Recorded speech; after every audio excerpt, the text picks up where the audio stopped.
भारतीय reserve bank ने गुरुवार को वित्त वर्ष 2023-24 की अंतिम मौद्रिक नीति की घोषणा की है। रिजर्व बैंक ने अनुमान के मुताबिक रेपो रेट में किसी भी तरह का बदलाव नहीं किया और उसे 6.5% पर बरकरार रखा। लगातार छठी बार रिजर्व बैंक ने रेपो रेट में किसी तरह का बदलाव नहीं किया है।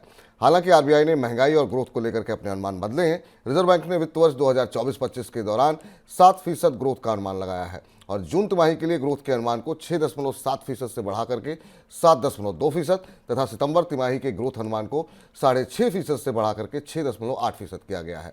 इसी तरह महंगाई के अनुमान में भी बदलाव हुआ है। पूरे वित्त वर्ष 2024-25 के दौरान रिटेल महंगाई दर 4.5% अनुमानित है और जून तिमाही के लिए महंगाई के अनुमान को 5.2% से घटा करके 5% कर दिया गया है। सर, रिजर्व बैंक की जो पॉलिसी है वो जो बाजार के अंदर जो तमाम चैलेंजेस हैं, क्या उनका हल निकालने में कारगर होती हुई दिखाई दे रही है? कैसे देख रहे हैं आज की इस पॉलिसी को आप? बिल्कुल, आज की पॉलिसी में वैसे आज की पॉलिसी में स्टेटस को था। कोई बड़ा बड़ा चमत्कार होने की या किसी बड़े फैसले की उम्मीद तो नहीं थी पॉलिसी में, जैसा पहले से लग रहा था कि रिजर्व बैंक स्टेबिलिटी बनाकर रखना चाहता है। तो लगातार छठी बार रेपो रेट में कोई बदलाव नहीं किया गया। रेपो रेट 6.5% के ऊपर ही रखी गई और जो स्टैंडिंग डिपॉजिट फैसिलिटी जो जिसको हम एचडीएफ रेट कहते हैं वो 6.5% पर थी और एमएसएफ जो बैंकों को मिलती है 6.75% पर रखी गई। लेकिन एक चीज जो इस पॉलिसी में नहीं दिखी और ऐसा लगा कि रिजर्व बैंक जानते हुए भी शायद उस पर अभी कुछ बोलना नहीं चाहता, वो ये था कि हम लोग लगातार नोटिस कर रहे हैं बाजार में कि बाजार में लिक्विडिटी की कमी है और जो लिक्विडिटी डेफिसिट है वो अलग अलग तरीके से बाजार में दिखाई दे रहा है। सितंबर से ये लिक्विडिटी डेफिसिट बनना शुरू हुआ था क्योंकि बैंकों के पास शॉर्ट टर्म के लिए कैपिटल की या पैसे की कमी है और बाजार में तरलता पर्याप्त नहीं है।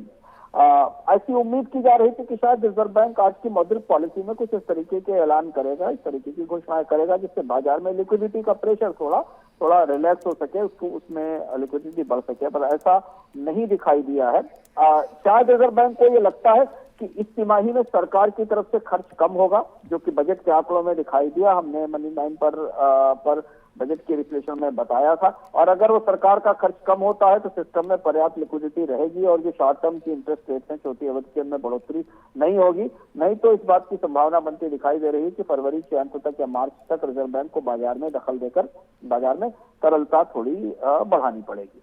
जी सर, जो जीडीपी अनुमान लगाए गए हैं वो आंकड़े को कैसे देख रहे हैं आप? जीडीपी के आंकड़े अपेक्षा के हिसाब से हैं क्योंकि ऐसी ही अपेक्षा पिछली बार भी रिजर्व बैंक ने संकेत दिया था। सरकार की तरफ से भी आंकड़े क्वार्टरली आधार पर थोड़ा सा बदलाव दिखाई दिया है, नहीं तो 7% की अगले साल की दर है। हालांकि रिजर्व बैंक की दर की तरफ से जो अनुमान है वो थोड़े ज्यादा उत्साह भरे हुए हैं। अंतर्राष्ट्रीय एजेंसियों से जो हमारे पास FY25 के आंकड़े के लक्ष्य आ रहे हैं वो करीब 6.5% से 6.7% के आसपास है। अगले साल के हिसाब से अगर नॉमिनल जीडीपी ग्रोथ रेट का टारगेट देखें विपुल जी, जिस पर हमने बजट में चर्चा की थी, जो 10.2% है, उस रोशनी में 2025 के आंकड़े में जो हम अंतरिम बजट में मिला, उस रोशनी में 7% का आंकड़ा थोड़ा ज्यादा आशावादी लगता है क्योंकि अगर माने कि 7% की जीडीपी विकास दर का लक्ष्य रिजर्व बैंक दे रहा है 2025 के लिए, तो फिर तो महंगाई की दर 4% से भी नीचे रहनी चाहिए। तो क्या अगले साल ऐसा होगा कि महंगाई की दर 4% से नीचे आ जाएगी, कहना मुश्किल है। लेकिन जीडीपी के अनुमान होते हैं, इनमें बार बार परिवर्तन होता रहता है।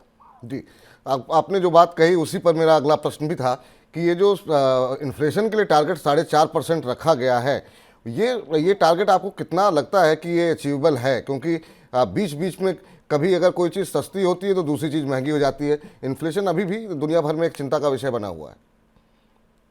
बिल्कुल, महंगाई को लेकर एक दिलचस्प अंतर्विरोध दिखा आरबीआई के आज के बयान में, और जिससे लगता है कि देखिए महंगाई की चुनौती किस तरह से अपना स्वरूप बदल लेती है और अपनी नए तरीके की चुनौती लेकर आती है।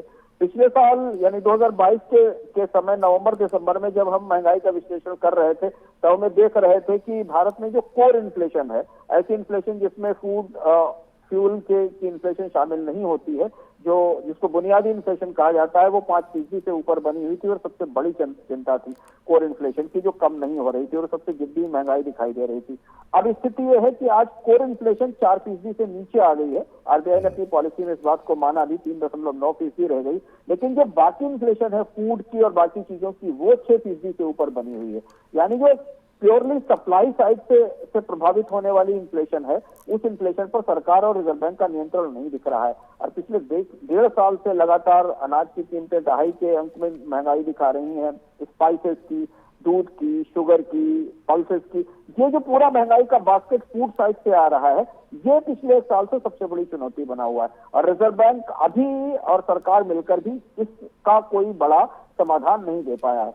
कोर इन्फ्लेशन को देखने का एक दूसरा नजरिया यह भी हो सकता है कि कोर इन्फ्लेशन में कमी यह भी दिखा रही है कि मार्केट में डिमांड उतनी तेजी से नहीं दिख रही है। तो महंगाई का मोर्चा 2023 की तुलना में 2024 में ज्यादा पेचीदा और कॉम्प्लिकेटेड हो गया, जटिल हो गया, क्योंकि गेहूं की, चावल की, स्पाइसेस की, दूध की, इनकी महंगाई आपूर्ति के बाद भी कम नहीं होती दिख रही है। ऐसा नहीं कि कोई फसल खराब हुई हो पिछले 1-2 साल में, थोड़ा बहुत उत्पादन ऊपर नीचे हुआ है और कोई फसल पर बड़ा संकट नहीं आया, पर ये ज्यादा जिद्दी महंगाई हो गई है, जिसे हम पहले मानते थे कि कोर इन्फ्लेशन ज्यादा स्टबर्न है, ज्यादा जिद्दी है, उसकी जगह खाद्य महंगाई ज्यादा जिद्दी हो गई है। और इस रोशनी में रिजर्व बैंक का जो लक्ष्य है 4.5% का, वो ज्यादा आशावादी लगता है, क्योंकि अभी तो हम खाद्य महंगाई को ही 6% से ऊपर देख रहे हैं। तो देखना होगा कि अगले रबी की फसल के बाद भारत में खाद्य महंगाई की क्या तस्वीर बनती है।